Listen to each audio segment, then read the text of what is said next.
pessoal, boa tarde. Dando continuidade ao nosso curso, na disciplina de Direito dos Recursos Hídricos e Saneamento Básico. Hoje nós temos o prazer de receber aqui o professor Dr. Adriano Mello, que é advogado especialista em Direito Ambiental e em questões relacionadas às indústrias e à utilização dos recursos hídricos. Dr. Adriano Mello é uma indicação muito importante de um amigo, a quem também agradeço o apoio, que é o Dr. Carlos Roberto de Oliveira, que fará o fechamento do nosso curso, aqui na nossa disciplina, abordando o tema da regulação do saneamento básico. E o Dr. Adriano foi muito bem indicado pelo Dr. Carlos Roberto, e de tal forma que aqui, como vocês sabem, o espaço de vocês de interação, principalmente com os profissionais da área jurídica em vários assuntos, em vários aspectos da nossa disciplina. Doutor Adriano, eu agradeço a sua generosidade de ter vindo aqui se deslocar e trazer o seu conhecimento para nós. Muito obrigado. Eu agradeço a oportunidade, Sr. Raul, colegas. Só fazer uma pequena ajuste. Sou mestre em políticas públicas, não fiz doutorado ainda. Pretendo, apesar de estar um pouquinho mais velho, pretendo chegar lá, mas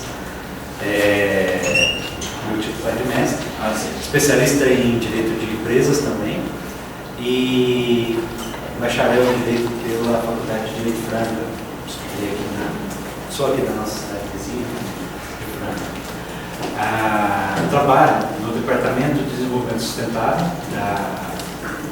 da Fiesp, Federação das Indústrias do Estado de São Paulo, e sou coordenador regional de meio ambiente. Então eu acompanho todas as ações relacionadas aos comitês de bacia aqui da nossa região.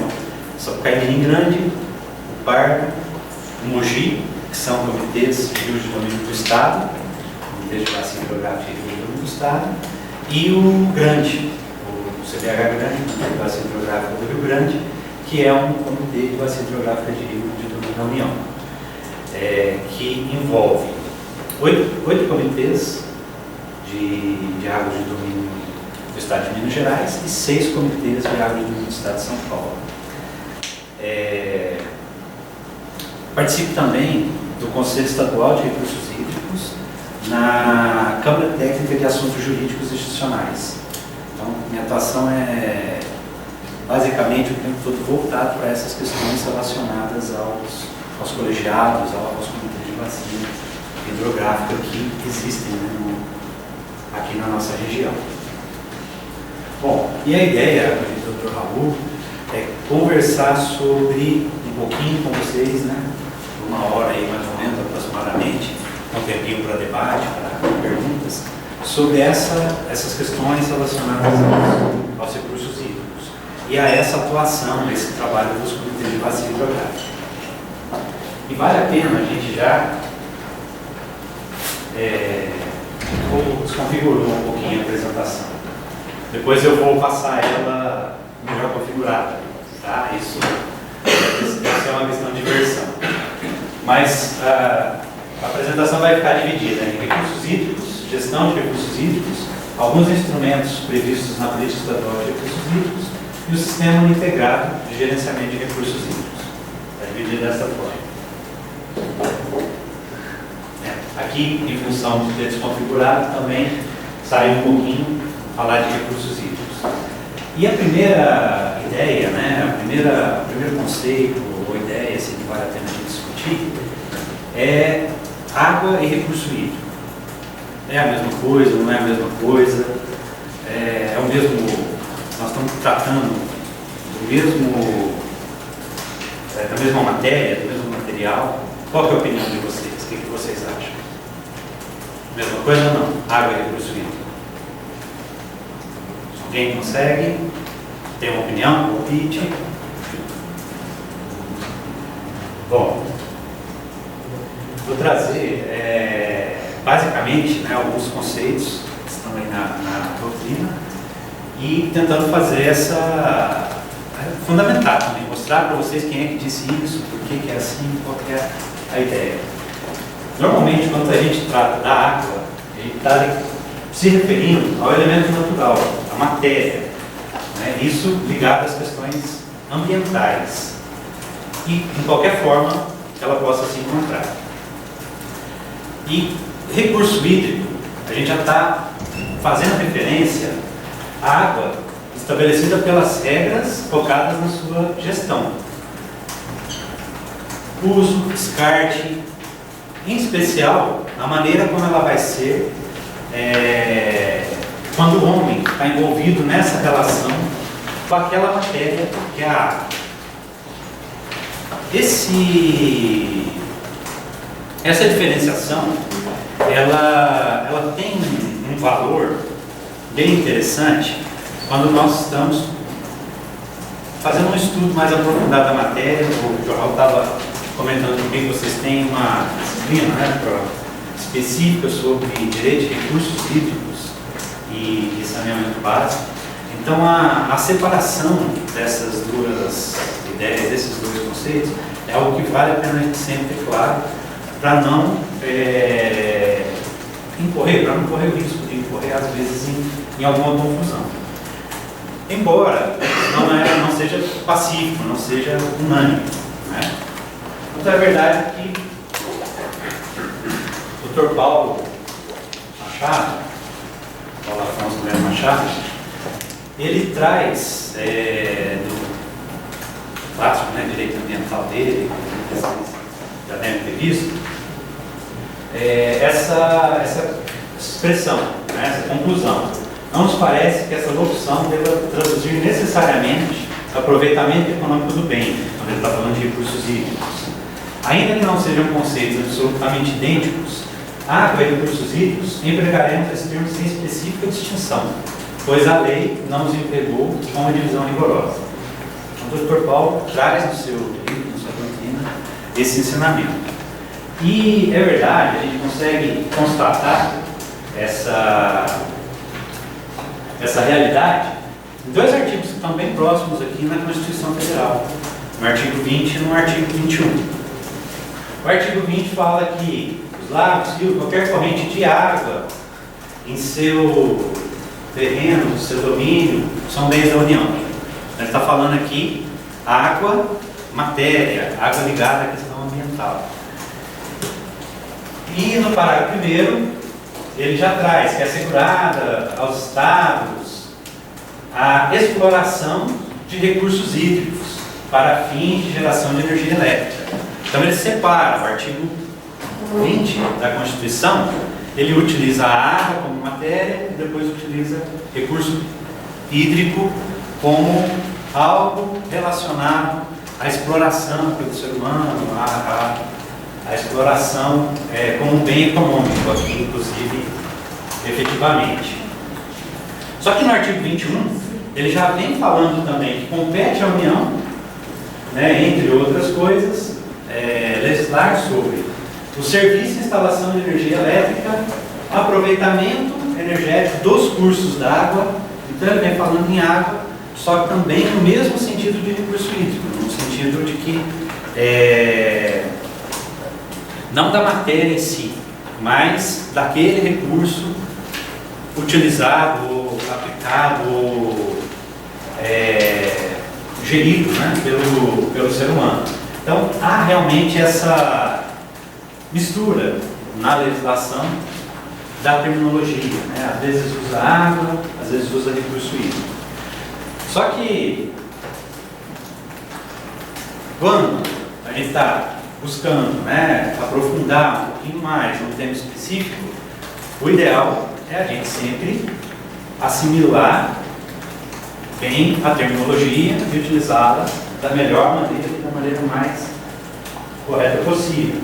E o Dr. Vicente Tomanique Pompeu, que é outro grande doutrinador da área, acredito também que você já tenha estudado, né, alguma coisa relacionada a ele também, ele vem trazendo uma conclusão sobre essa temática, né? Ele vem falando que a utilização do vocábulo água em ambas as situações está correta. Mas o contrário não é o ideal. Você usar recurso hídrico, quando você está falando da matéria ligada à questão ambiental, isso não estaria seguindo, né, algo razoável, não seria algo razoável. E a ideia, né, vou sempre me basear nesses ensinamentos, né? Eu tendo um pouquinho a concordar um pouco mais com o Dr. Silvio Tamanique Pompeu, e tenho essa visão de que água é matéria e recursos hídricos é aquela matéria sendo utilizada com uma finalidade, com uma destinação que o ser humano vai aplicar. Outra divergência que a gente tem com relação aos dois doutrinadores também, Dr. Paulo e Dr. Cid, é com relação à competência para legislar sobre água também. É muito provável que vocês já estudaram a situação da dominialidade, né? A água ela vai ser de domínio da União quando ela, bem a grosso modo, banhar mais de um Estado, né? Estiver ligando mais de um Estado ou outro país. E vai ser de domínio do Estado quando isso não acontecer. E com base até nessa discussão, né, veio essa divergência dos dois doutrinadores sobre a competência para legislar e para gerir essa situação dos recursos hídricos, né? E o Dr. Silvio Tamanique Pompeu, ele considera competência comum, enquanto o Dr. Paulo considera competência concorrente. E só para a gente lembrar, né, dar uma olhadinha lá no conceito, né, dessas duas competências.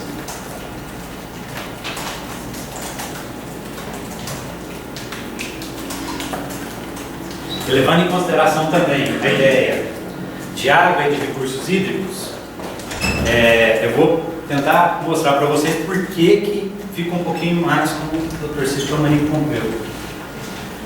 Competência comum da União, Estado, Distrito Federal. Registrar e acompanhar a exploração de recursos hídricos.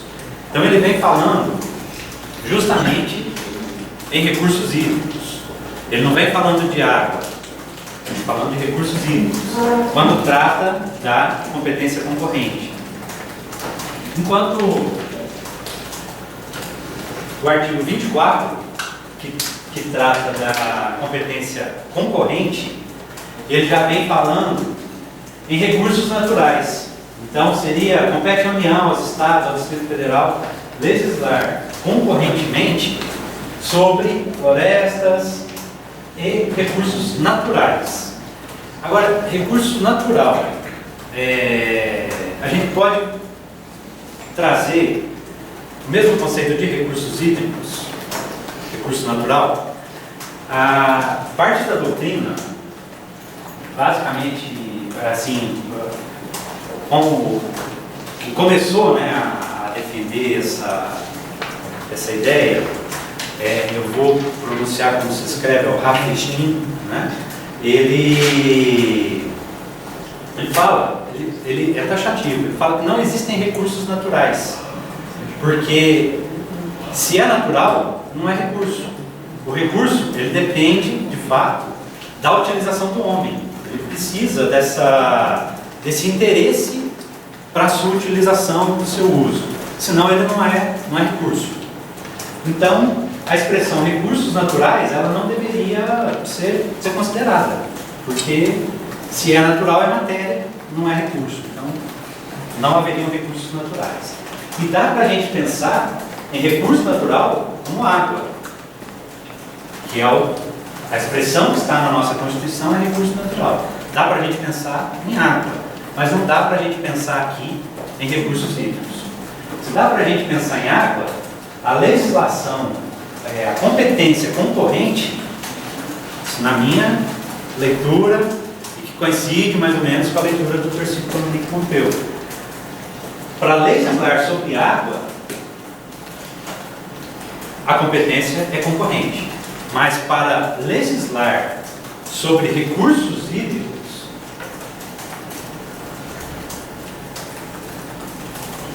a competência é comum. Porque está expresso, né, no artigo 23 que a exploração dos recursos hídricos deve ser pela competência comum. Como disse, não é pacífico, né? O Dr. Cito Dominique Pompeu defende uma corrente, o Dr. Paulo defende outra corrente. Eu prefiro a corrente do Dr. Cito Dominique Pompeu. Justificando isso, na concorrência, na competência concorrente, qual que é a regra geral? A União legisla sobre regras gerais. A competência dos Estados é suplementar. Não havendo lei federal, o Estado pode regulamentar isso de uma forma completa. E na superveniência, vindo depois de uma lei federal, a lei estadual ela tem que estar de acordo com ela, ou perderia a sua eficácia. Bom, para que é que nós teríamos a divisão, quando ele está pensando lá no domínio dos bens, entre águas de domínio da União e águas de domínio do Estado, se a competência para legislar for concorrente? Nós estaríamos admitindo que os bens que são do Estado, aquelas águas que banham apenas um Estado, né, que não fazem fronteira, não banham outro Estado, não atravessam outro Estado, não atravessa para outro país, elas seriam bens do Estado, mas quem teria a competência para legislar sobre ela, sobre as normas gerais, seria a União. Inclusive com possibilidade de, numa lei federal superveniente, alterar, perder a eficácia de uma lei estadual. Então, o Estado receberia o bem, só que ele não poderia administrar esse bem, gerir esse bem da forma que ele melhor considera, porque ele depende da fixação de normas gerais pela União. Então, em resumo, né, e bem a grosso modo, essas são as duas ideias, né, do Dr. Cito Dominique e do Dr. Paulo. E o que eu procurei trazer para vocês, né? Além de trazer o conceito, trazer o meu ponto de vista sobre o tema, algumas questões práticas que hoje estão acontecendo relacionadas a essa situação. E nós temos dois casos hoje que estão sob júdice, tratando justamente desse tema. E os dois casos sob júdice, até agora, meu posicionamento não tem se sustentado. Então, o judiciário não tem concordado comigo, nem com o Dr. Cito Dominique Pompeu. Ele tem concordado com o Dr. Paulo. Mas isso ainda não foi analisado na Suprema Corte, no Supremo Tribunal Federal. E passou já pelo caso do BPG. O que é o BPG? É o Comitê de Bacia de Rio de Domínio do Estado, Baixo Pardo Grande. A sede dele é aqui em Barretos, bem próximo aqui da gente. E já há mais de uma década, a sociedade civil procurou o Ministério Público e reclamou que a sua participação no comitê seguia as definições que o Estado de São Paulo tinha determinado em sua legislação. E o que o Estado de São Paulo determina? Qual que é a regra da Constituição, da composição dos comitês do Estado de São Paulo? 1/3 são representantes do Estado, 1/3 são representantes do município e 1/3 são representantes da sociedade civil organizada, formado pelas OSCs, Organizações da Sociedade Civil. Nesse 1/3 ainda teria usuários dos recursos hídricos e as organizações técnicas de ensino e pesquisa. Ou seja, a participação da das organizações da sociedade civil estaria em 1/9 da composição total do município, do estado. 1/3 de 1/3. Então representaria 1/9 da composição dos comitês de rio de domínio do estado. Já nos rios de domínio da União, ou até já segundo a lei federal, reformulando, segundo a lei federal, essa composição ela é de 40% de representantes dos usuários. Então, o usuário tem 1/9 na lei estadual paulista, tem 40% na lei federal. 20% seriam as organizações da sociedade civil. Então, na estadual, 1/9 seria organizações da sociedade civil, na federal 20% organizações da sociedade civil, e os outros 40% seriam União, estados, porque mais de um se envolver, e municípios. Então, o que na lei paulista é 67%, na lei federal corresponde a 40%. Haveria aí uma diferença muito grande na composição e na representação desses comitês pelos seus membros, os interessados em participar. E a sociedade civil de Barretos se mobilizou, foi até o Ministério Público e solicitou essa reparação, porque segundo eles, levando em conta a competência concorrente do Estado de São Paulo, legislar sobre recursos hídricos, deveria seguir a regra geral que estava prevista para a União.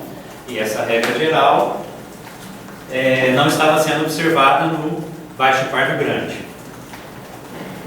O Tribunal, a Vara Civil de Barretos, concordou com o Ministério Público e com a sociedade civil, o TJ de São Paulo também concordou e o STJ também concordou.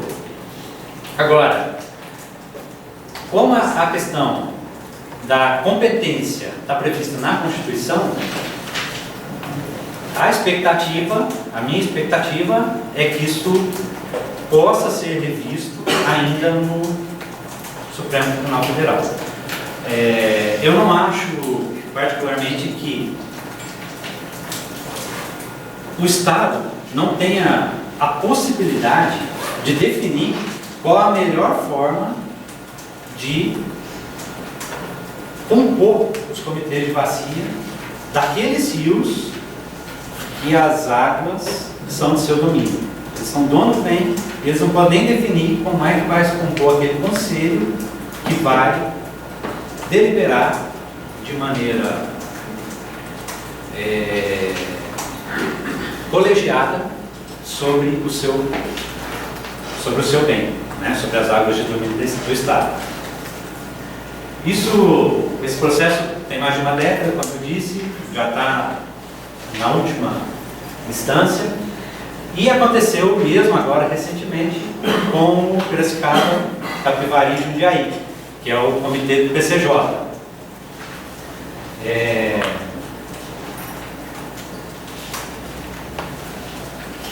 Só uma questão que é relevante: quando a gente fala do Baixo Pardo Grande, é um dos 6 comitês do Estado de São Paulo que compõem o CDH Grande, como eu havia dito um pouquinho mais cedo. Você tem um comitê que é de rio de domínio da União, que é o CDH Grande, e você tem 6 comitês paulistas e 8 mineiros que compõem, estão na área desse comitê de rio de domínio da União.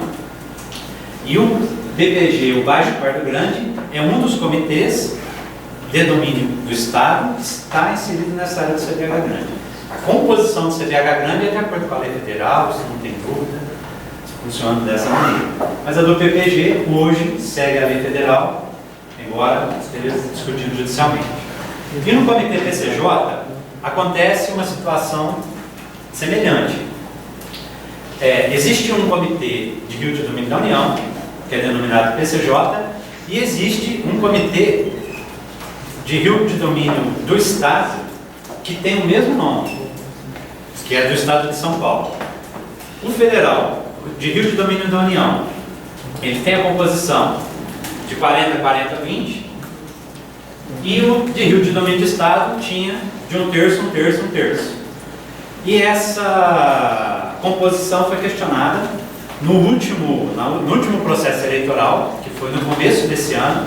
A eleição deveria ter acontecido em março, mas o Ministério Público conseguiu uma liminar, interrompeu o processo de discussão dos membros, no formato que estava se fazendo, de 1/3 Estado, 1/3 município, e 1/9 sociedade civil, 1/9 usuários e 1/9 organizações técnicas, para que fossem ofertadas vagas na proporção de 40% usuário, 40% Estado e município, Estado de São Paulo e municípios, e 20% organizações da sociedade civil. Isso foi decidido, não foi decidido ainda em primeira instância, está sendo analisado ainda o mérito. O que nós temos é uma liminar, por enquanto.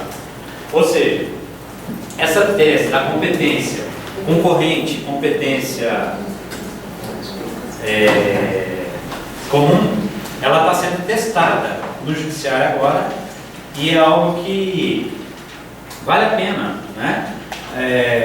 Como a área, né, de vocês, a disciplina é bem específica para recursos hídricos, é algo que pode ser explorado, inclusive numa pesquisa futura. É algo que eu quis trazer assim, ó, está acontecendo agora e é algo que pode se explorar. Se alguém tiver interesse em uma pesquisa mais detalhada, esse é um tema que está em evidência, que está sendo muito debatido aí nos meios jurídicos.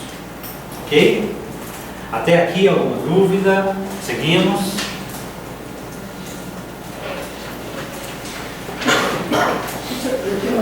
Pois não. No caso da competência comum, então, os estados poderiam legislar até em normas gerais para os seus próprios fins. Sim. No caso da competência comum, quando a gente fala em... Vou voltar aqui. Olha lá. É competência comum da União, dos Estados e do Distrito Federal. Cada um vai apresentar suas regras de forma integral. Registrar, acompanhar, fiscalizar as concessões de direito de pesquisa e exploração de recursos hídricos e minerais em seus territórios. Então, essa regra, para mim, ela está expressa aqui na Constituição. E eu não consigo discordar do Dr. Cito Tamanico Pompeu, no sentido de que haveria uma interpretação diferente para uma competência concorrente. A única possibilidade, né, que eu consigo construir é de entender aqueles recursos naturais que está no próximo artigo como recursos hídricos, o que seria, na minha leitura, um erro de interpretação até literal, porque recurso natural não é recurso hídrico, né? Por mais que se tente fazer uma interpretação mais abrangente possível, né? Acho que a discussão aí, né, doutor Adriano, vai muito na direção, então, pelo que eu estou entendendo, tanto dos dois casos, né, do DPG e do DCJ, se a regra a ser aplicada de composição, né, da representação da sociedade seria uma regra que decorre da competência comum, que é a competência material, Sim. não é? Que todos poderiam, os entes, decidir, né, igualmente, ou se a regra de previsão da composição da representatividade no comitê seria uma regra que decorre da lei, portanto a competência seria legislativa, em que a União colocaria a norma geral e os estados e municípios, né? Isso quando a gente está falando de recursos hídricos. Né? Não há no artigo 24, que traz a possibilidade da competência concorrente, pelo menos na minha leitura, nenhum artigo que permita a inclusão de recursos hídricos nesse tema. E ainda mais levando em consideração que os outros artigos 20, 23, 20, 21, 22, que é o que traz a dominialidade dos bens, deixa claro que tem águas da União, que tem águas de domínio do Estado, de domínio da União e água de domínio do Estado. Se existem águas de domínio do Estado, e a Constituição assim definiu, em que pese todos os questionamentos que existem, é o que está escrito, né? Não deixar o Estado legislar de forma comum sobre esse tema e de forma integral sobre esse tema, para mim, não é a melhor interpretação. Embora, se o Dr. Cito Pompeu acompanha, né, esse raciocínio dele, eu acompanho esse raciocínio dele, na verdade, agora não é unânime, tanto é que os tribunais, como um todo, têm decidido mais na linha do Dr. Paulo Machado. Okay. Vocês também tem um autor que fala que recursos naturais é um termo errado. Sim. O último nome dele é Rafa Stein. O livro dele é Geografia do Poder. É um livro bem antigo. Ele traz, não é uma doutrina do direito, né? Mas ele traz muitos conceitos relacionados ao tema que são ainda muito utilizados, né? E ele traz essa assertiva, né? Recursos naturais é o primeiro que traz, seguido também por muitos outros, né? Recursos naturais é uma expressão que não se sustenta, porque natural é a matéria. Se são recursos é porque há um interesse de exploração, há um interesse de uso, há um interesse de descarte. Ele vai ser utilizado pelo homem. E se ele está sendo utilizado pelo homem, ele não é mais recurso natural. Ele está sendo utilizado pelo homem. Então ele vai ser um recurso hídrico, um recurso de qualquer outra natureza, menos natural. Ok?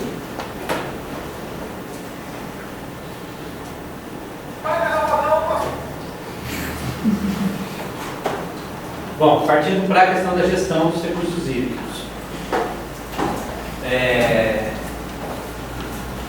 E aí eu concentrei um pouquinho mais aqui nos princípios e diretrizes que estão previstas na Lei Paulista. Uma peculiaridade, né? A Lei Paulista é 6766 de 91. Não, 7663 de 91. 7663 de 1991. A Lei Federal é a 9.433 de 1997. Então, só aí a gente já tem, levando em conta uma competência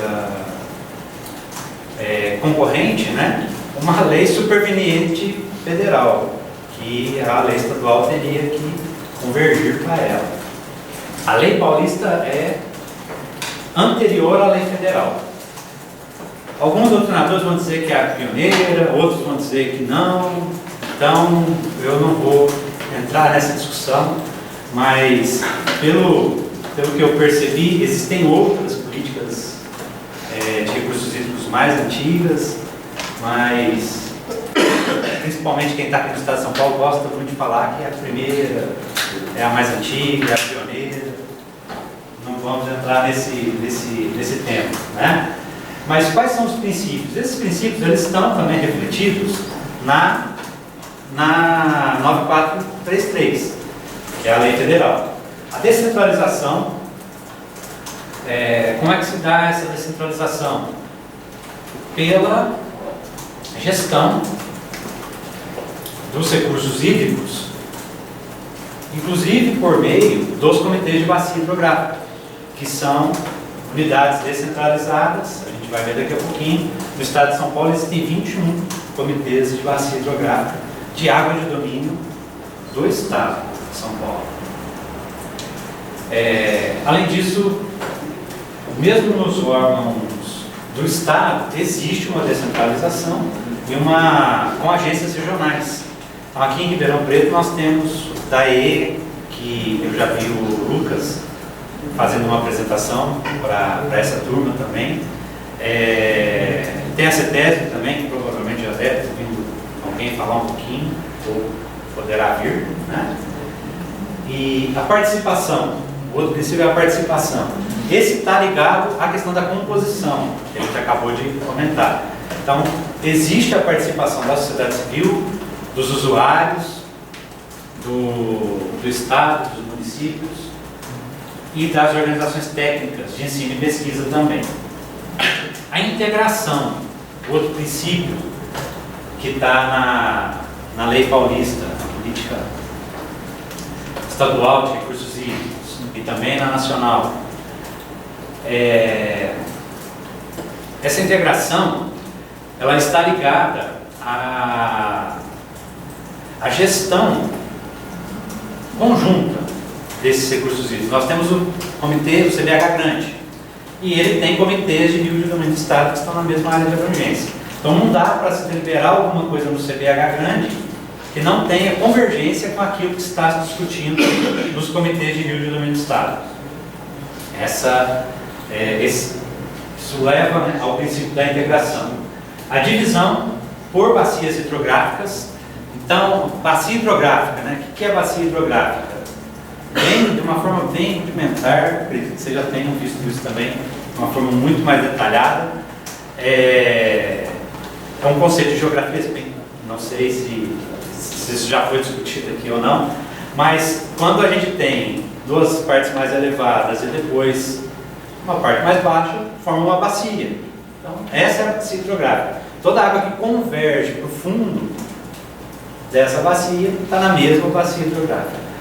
E no estado de São Paulo, o espaço está dividido para a gestão em 21 bacias hidrográficas. Prioridade para o consumo humano e a dessedentação de animais. Esse princípio também está nas duas políticas, na estadual e na nacional. E a preferência para o uso múltiplo, que é aquela possibilidade de você tratar o recurso hídrico, dando a ele um emprego na maior quantidade de possibilidades que houver. Então, você tem indústria, você tem saneamento, você tem o agronegócio, você tem a geração de energia hidrelétrica, você tem as questões ambientais ligadas à flora, fauna, biodiversidade, mudanças climáticas. Então, essa preferência para o uso múltiplo, ela tem que estar sempre em evidência, precisa se levar em consideração na escolha, na definição de como é que será utilizado o recurso hídrico, sem deixar de priorizar o consumo humano e a dessedentação de animais. Isso aqui é só uma amostra das possibilidades, né, que a gente pode fazer dos recursos hídricos. Você pode usar para geração de energia elétrica, para a indústria, para fins paisagísticos, piscicultura, transporte, dessedentação, saneamento básico, agronegócio e o abastecimento humano. Prioridade sempre dos dois primeiros. A definição, né, de o que é mais importante para cada região, para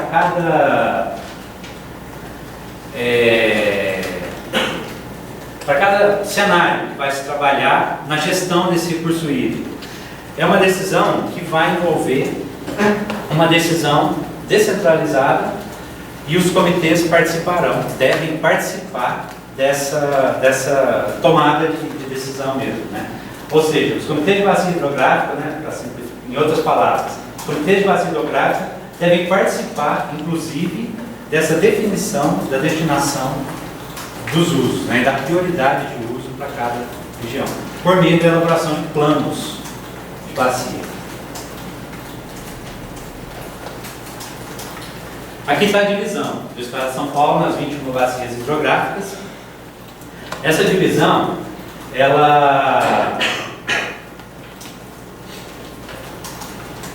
tem algumas características que são relevantes, assim, são importantes a gente destacar. Embora tenha 21 unidades de gestão de recursos hídricos, que são as chamadas UBRs, no Estado de São Paulo, eles têm 20 comitês de bacia hidrográfica. Então nós temos aqui o HPI e o Peixe, os dois formam um único comitê de bacia hidrográfica. São 20 comitês e 21 unidades de gestão. E nós temos regiões, aqui embaixo, né, o rio que une São Paulo com Paraná, é o rio Paranapanema. Hoje, por algumas decisões relacionadas à necessidade de geração de energia elétrica e temas afins, né, a gente vem passando nessa região aqui por um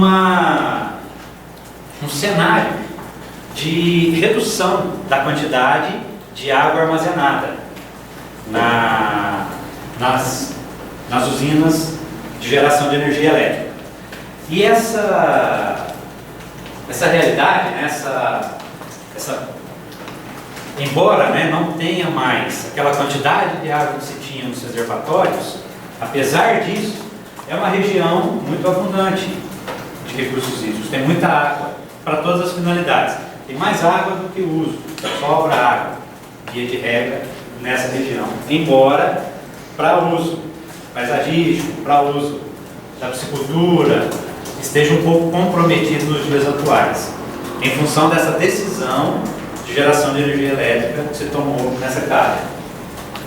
Por outro lado, nós temos a região do Alto Tietê, onde está o município de São Paulo, né, onde a demanda ela é muito grande, a procura é muito grande e a oferta é muito limitada, muito restrita. Nós temos volumes, né, per capita nessa região semelhantes a volume de regiões desérticas. É uma concentração muito grande de pessoas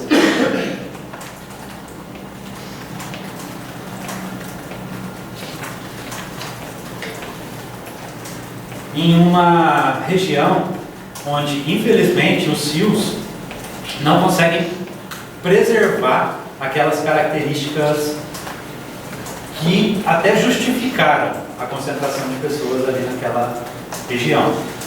A gente pega o rio Tietê aqui no interior, é a coisa mais linda, né? Muito bonito. Já na capital, às vezes nós recebemos um técnico que veio de Israel, né? Bem em 2014, 2015, na época da crise hídrica. E aí estava indo do aeroporto até onde ele ia realizar a palestra, e ele falou: gente, mas como é que vocês podem ter crise hídrica com um rio passando aqui no meio da cidade? Não tem sentido. Eu falei: mas o rio está destruindo, mas como é que vocês deixaram isso acontecer? Né? Aí estava até indo bem, a gente estava conversando, aí depois no começo da palestra ele tirou da mochila dele um monte de garrafinha d'água, colocou, falou: essa aqui é a água que a gente usa, é água potável, é água de reuso. Vocês podem beber, é uma água super tranquila, é água de reuso que nós transformamos em água potável. Aqui em cima da mesa, quem quiser pode beber. Terminou a palestra, ninguém tinha bebido as garrafinhas d'água, as garrafinhas continuaram lá. Nós temos um certo receio, né, pelo reuso, pelo aproveitamento da água. Só que, na verdade, hoje, o que a gente faz? A gente faz um reuso não regulamentado. Porque a cidade que está mais acima lança seus dejetos, né, o rejeito do saneamento, né? Às vezes, depois de passar por uma estação de tratamento, às vezes antes, às vezes nem tem estação de tratamento, e a cidade logo abaixo acaba. Então, é feito o reuso de uma maneira não regulamentada. E é algo que leva, inclusive, a uma situação de faltar água onde existe água em abundância. Né? Não estou dizendo que, nem incentivando a gente fazer reuso para transformar em água potável, né? Mas para muitos usos seria importante uma regulamentação.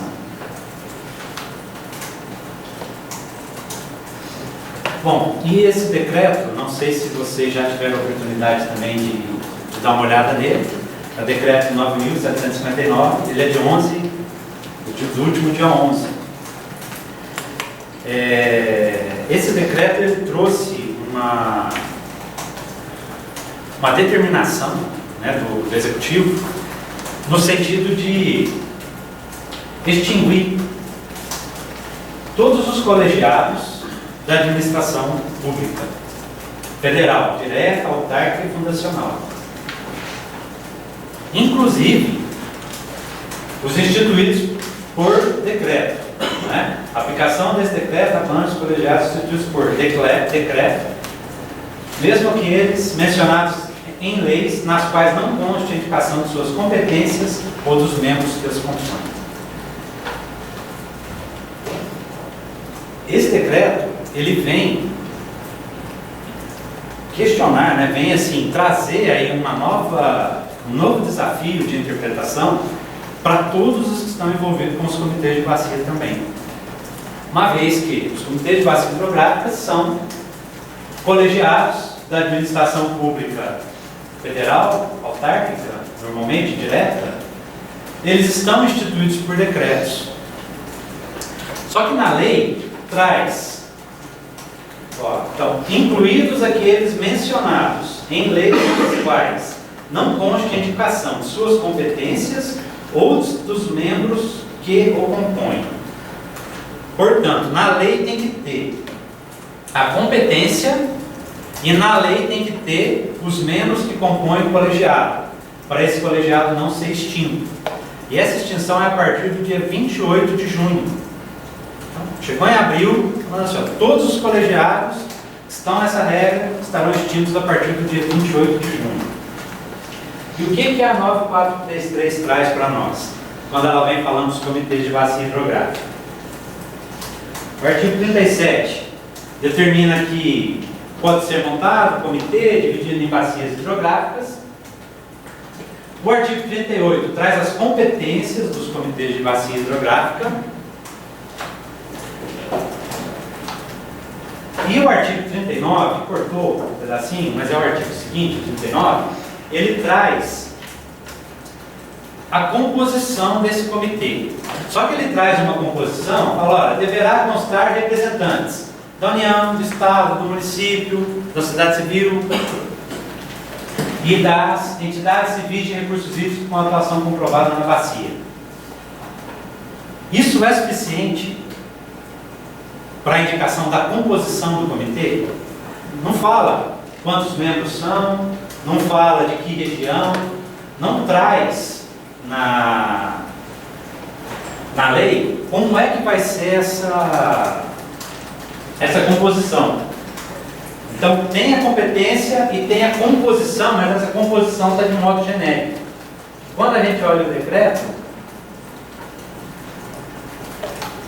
vai estar extinto aquele que está instituído por decreto, incluído os mencionados em lei, nas quais não consta a indicação das competências, competência tem, ou dos membros que o compõem. Lá fala, integrarão os comitês as seguintes: Estado, União, município, usuários e organizações da sociedade civil. É suficiente para não ser extinto, segundo esse decreto? É algo que está ainda em análise, sendo trabalhado por todos os órgãos da administração pública federal, principalmente porque o 37 do no seu parágrafo único, ele determina que a instituição dos comitês será efetivada por ato do Presidente da República. Então, o comitê é criado por decreto. Ele fica instituído por decreto. E resultado, né, dessa polêmica atual, a Agência Nacional de Águas, que é quem cuida dos comitês de domínio da União, tem a competência, né, para acompanhar a gestão e a participação dos comitês. Ela está relacionando, vai apresentar todos os colegiados que ela participa, seguindo a determinação do decreto, até o final do mês de maio, mas ela não se posiciona oficialmente sobre a continuidade ou não dos comitês. Portanto, hoje está em um vazio, não há uma opinião, não há uma posição formal da Agência Nacional de Águas se a partir do dia 1º de julho, 29 e 30 é sábado e domingo, então, a partir do 1º de julho de 2019, se os comitês que já estão constituídos continuarão a existir, ou não, ou serão extintos por esse decreto. Bom, pelo tempo eu vou seguir, e se for o caso a gente conversa um pouquinho no final. Falar um pouquinho dos instrumentos de gestão. O primeiro deles é a outorga. Então, existe, para a utilização do recurso hídrico, você precisa de uma outorga da administração pública. E existe o princípio da priorização para consumo humano e dessedentação de animais. Essa outorga, ela é uma outorga precária. Isso está muito claro, não há nenhum conflito com relação a esse tema. Só que, por outro lado, quando o recurso, que é uma frase, né? Quando os recursos são limitados, o problema não é satisfazer os consumidores, mas quais consumidores satisfazer. Então, faltou recurso hídrico, quem é que eu vou atender? Prioridade, abastecimento, dessedentação de animais.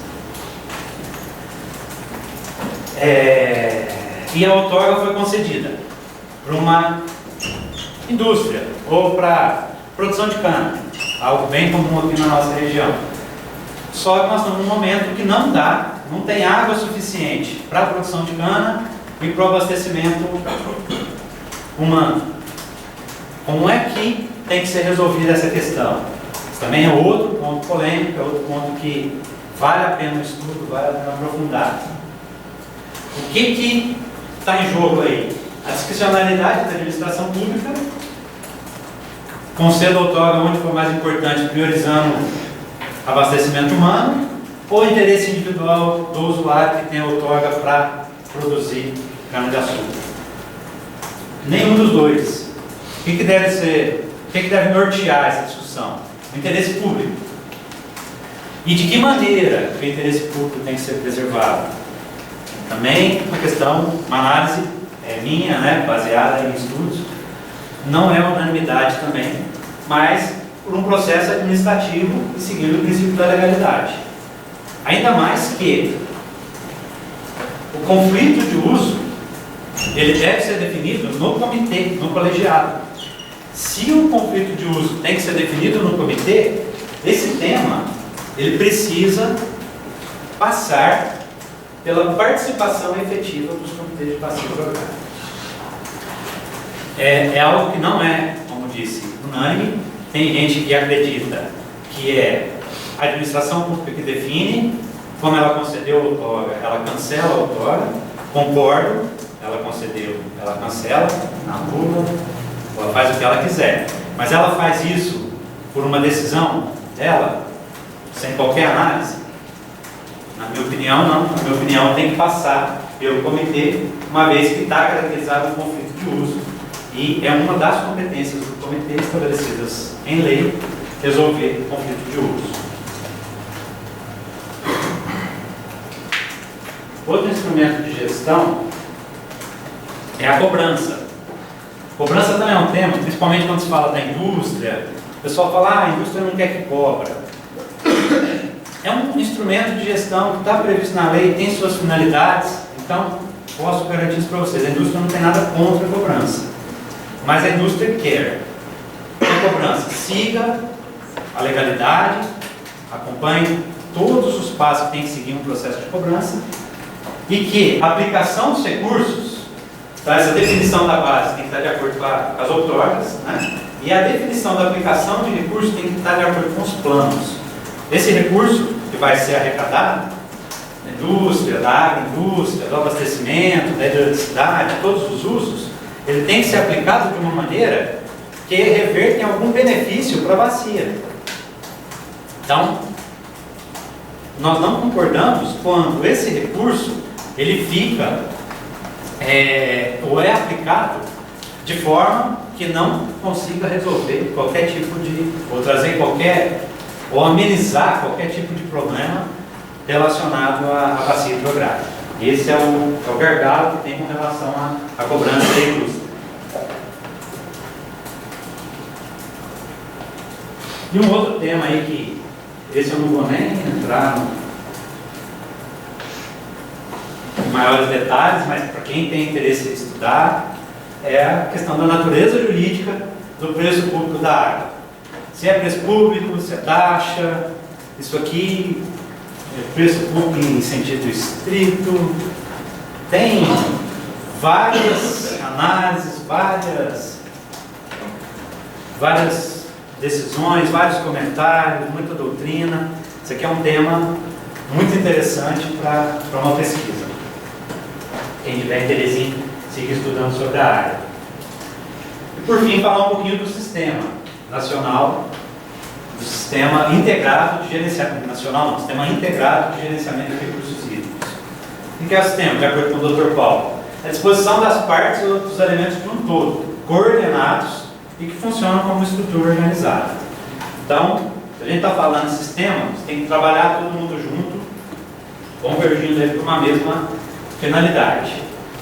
E os integrantes desse sistema, segundo a legislação, nós temos órgãos que estão compostos por representantes da administração pública, seria a CETESB, DAE, CORE, as agências de bacia, e nós temos aqueles que são compostos por representantes da administração pública e da sociedade civil, são os colegiados, entre os quais o Conselho Estadual de Recursos Hídricos, tem também o Conselho Nacional de Recursos Hídricos e os comitês de bacia hidrográfica.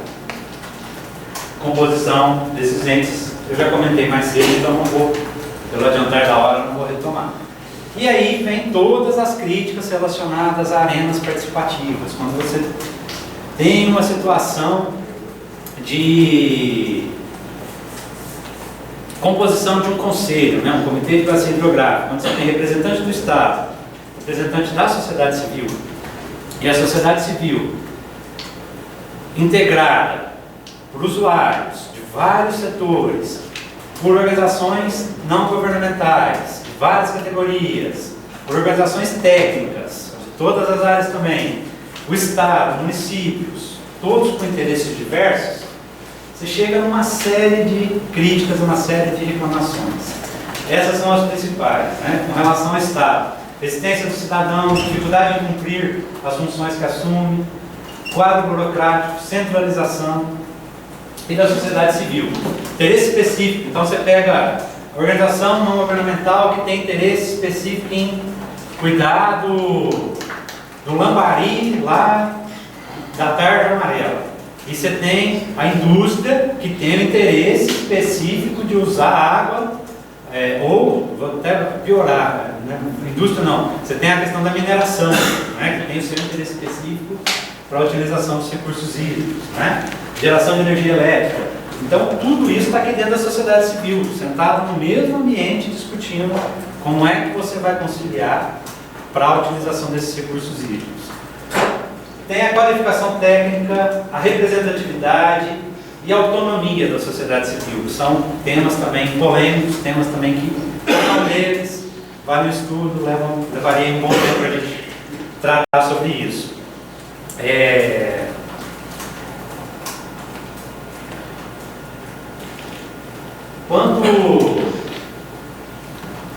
Quando a gente está participando, né, num espaço como o Comitê de Bacia Hidrográfica, o que é importante, né? Eu acho que o principal ponto aí é o respeito, porque haverão opiniões de todas as maneiras, todos os caminhos, todas as ideias, e essas opiniões, elas vão ser de acordo com esses interesses específicos. E se não houver um respeito mútuo, poderá acontecer um conflito aí sério de interesse, conflito pessoal mesmo, né?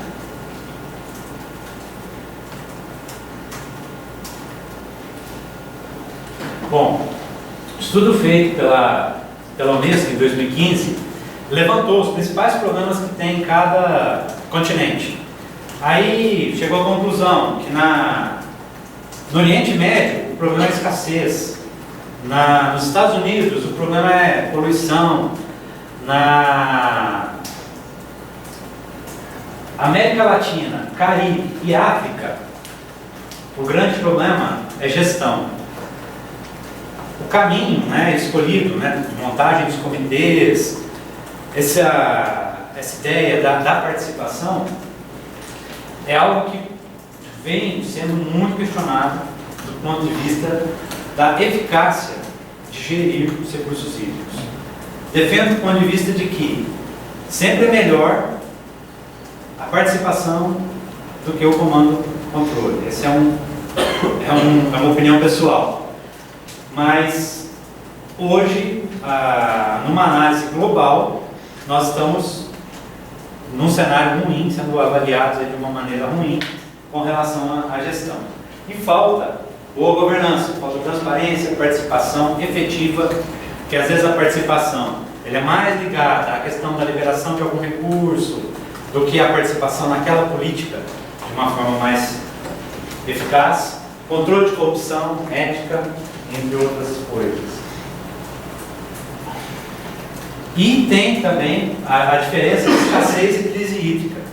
O que é escassez? Escassez é quando a quantidade de água não é suficiente para atender a demanda, de forma definitiva. E crise hídrica é quando, num determinado momento, não há água ou recursos hídricos suficientes para atender aquelas demandas. Quando é que aconteceu, né, uma situação semelhante a essa? Nos anos 2014 e 2015. Então eu trouxe aqui um exemplo de como é que foram as chuvas no estado de São Paulo em 2014. A gente pega aqui 2010 até 2013, 1.400 mais ou menos a média. 2014, 1.123. 25% abaixo. Choveu 25% menos no ano do que normalmente chove. E se a gente pegar a média histórica de 1979 até 2013, comprova esses 25% a menos. Vocês devem lembrar, né, dos programas todos do Cantareira, do que começou a se chamar de volume morto, depois mudou o nome para reserva estratégica, porque tinha gente que falava beber água de volume morto, isso não é bom, então vamos mudar o nome, que aí resolve o problema. Aí começou a chamar reserva estratégica, enfim, isso tudo foi um cenário de crise hídrica, aconteceu em um determinado momento.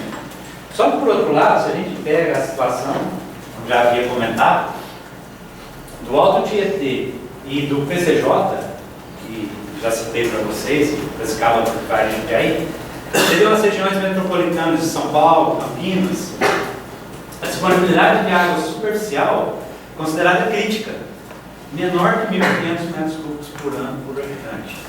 É uma situação realmente encontrada nos desertos. Ou seja, a gente tem uma situação já de escassez e vem uma crise hídrica em cima.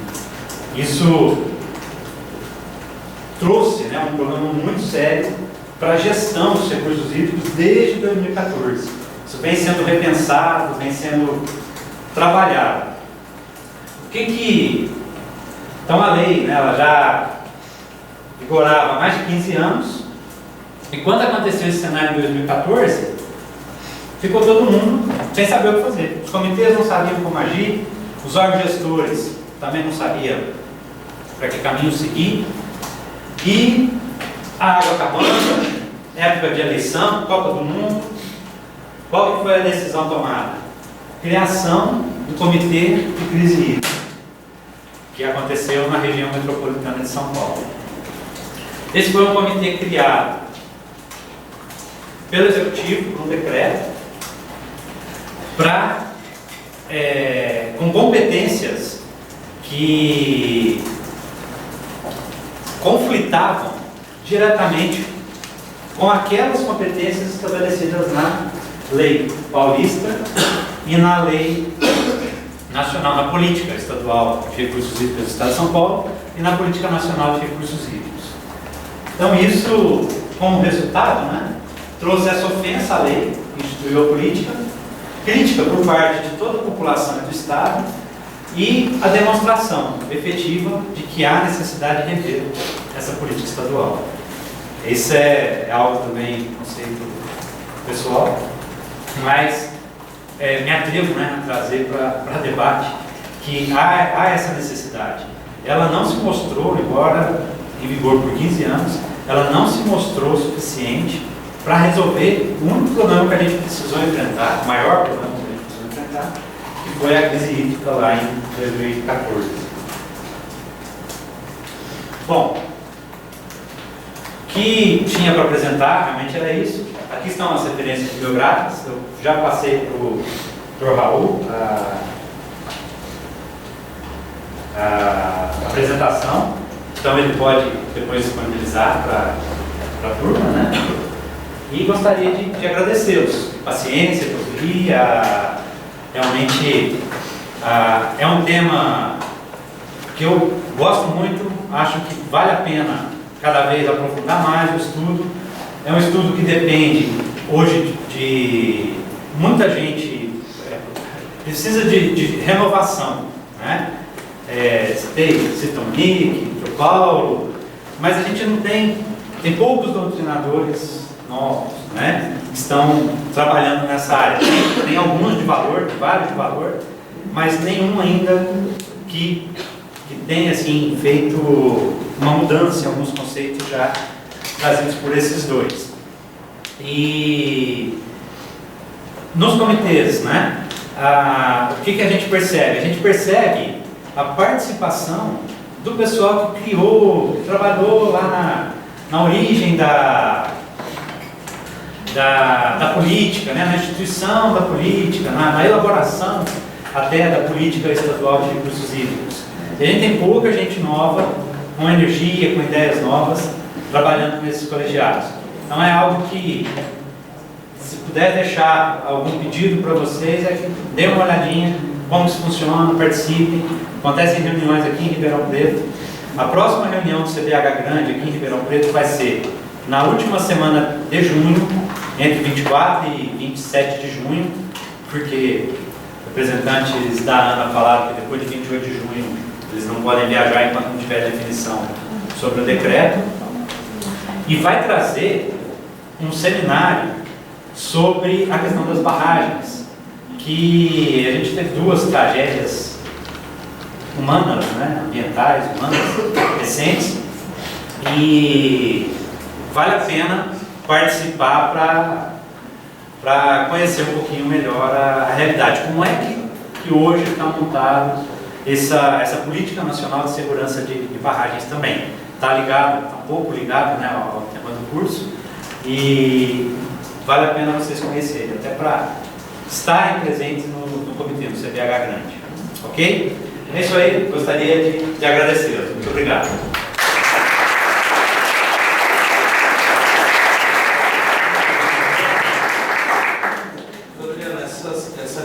Essas reuniões do comitê aqui em Ribeirão, só para que os alunos possam saber onde é, onde se realizam.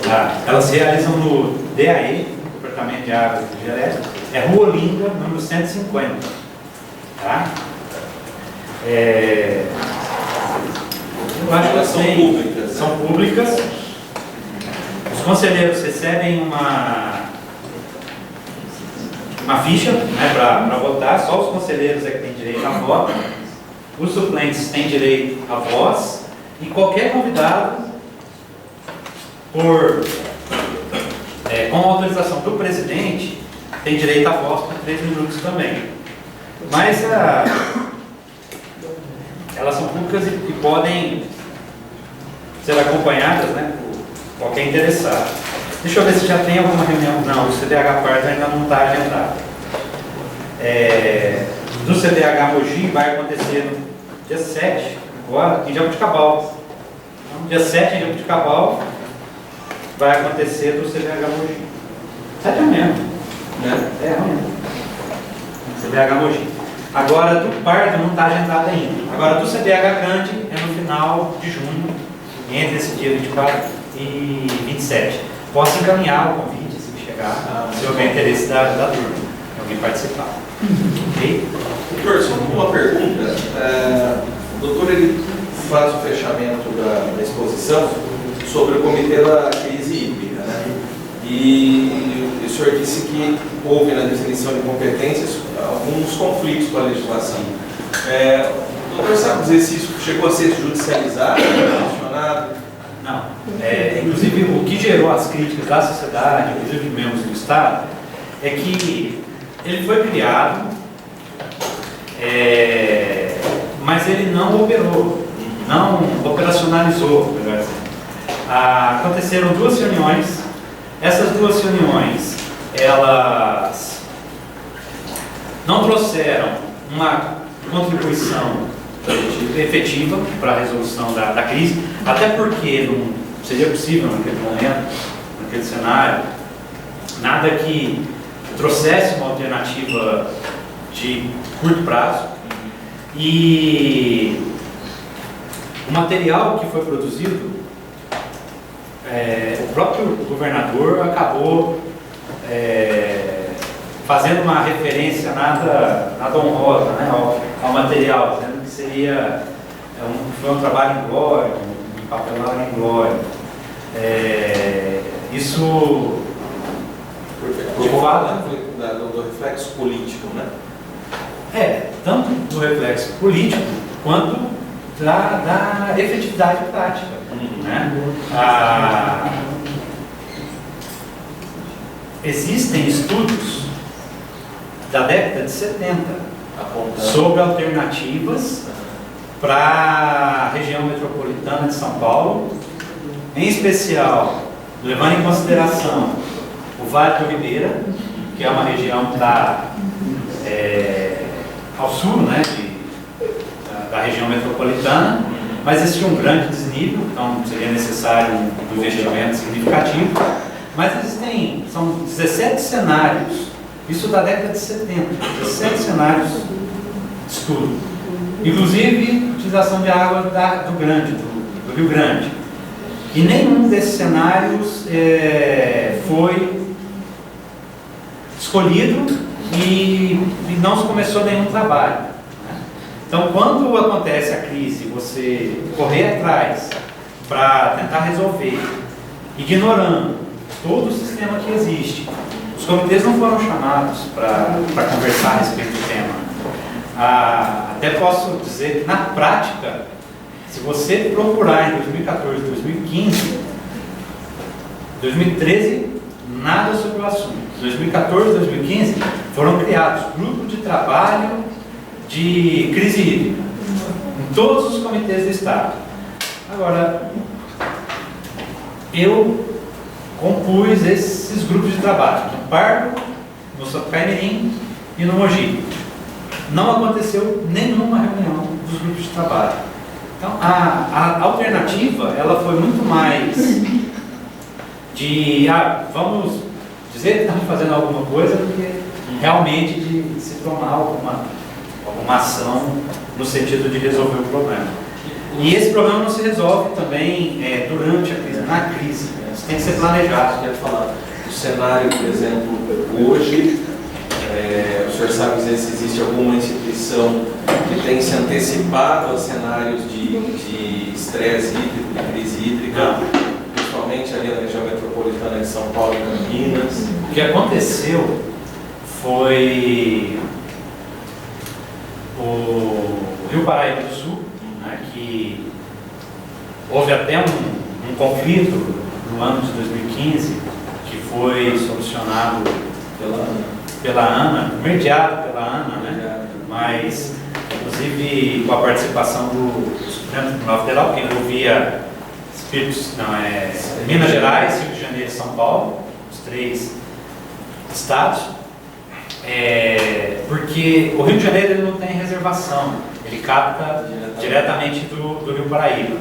E o estado de São Paulo queria que sobrasse água para poder transferir do Paraíba do Sul para o PCJ, do sistema Cantareira, e abastecer a metrópole. E o Rio de Janeiro continuou a tirar as quantidades de água que sempre tirou, não acatou o pedido de São Paulo de reduzir elas a ser tiradas. Isso gerou um conflito entre os 2 estados. Foi mediado pela ANA na época. E depois disso, aconteceu uma obra, né, no Paraíba do Sul, em algum dos afluentes, eu acho que do Paraíba do Sul, interligando ao sistema Cantareira. Existe hoje um controle muito mais efetivo dos reservatórios. Então, no Cantareira, existe no período das secas, um monitoramento, e existem o estado de alerta e o estado de crítico, onde acontecem intervenções, inclusive com redução de captação por parte dos demais usuários, com exceção do abastecimento público, mas ainda carece de uma resolução definitiva a questão. No meu olhar, não tem nada. Se a gente tiver uma situação semelhante a 2014, a gente vai ter os mesmos problemas de 2014. No primeiro momento. Bem, alguém mais gostaria de fazer algum questionamento? Aproveita para o doutor Daniel. Eu fui com uma dúvida quanto à questão do decreto. O decreto é um decreto federal, então seria para os comitês federais. Só Rio de Janeiro e União. Então os comitês estaduais estariam mantidos normalmente. Estariam mantidos normalmente. Essa, não tem dúvida, algo até que justifica para mim até a competência para cuidar disso, porque não vejo possibilidade. E o decreto também é expresso nisso. Fala, os colegiados ligados à administração pública federal, as autarquias e institucional. Então, só federais. Talvez esses colegiados federais seriam substituídos por algum... O que tem no decreto? Ele fala que até o dia 28 de maio tem que ser apresentado para a secretaria, para um ministério, não lembro exatamente qual ministério agora, mas tem que ser apresentado para o ministério todos os colegiados que cada órgão participa, até o dia 28 de maio. E se houver a necessidade de continuidade do comitê, terá que seguir o rito que está previsto em uma lei específica que trata de criação de colegiados. Só que, para se criar esses colegiados todos novamente, levaria um tempo muito grande, né? E isso poderia interromper a política pública. Obrigado. Alguém mais? Bem, doutor Adriano, mais uma vez agradecemos a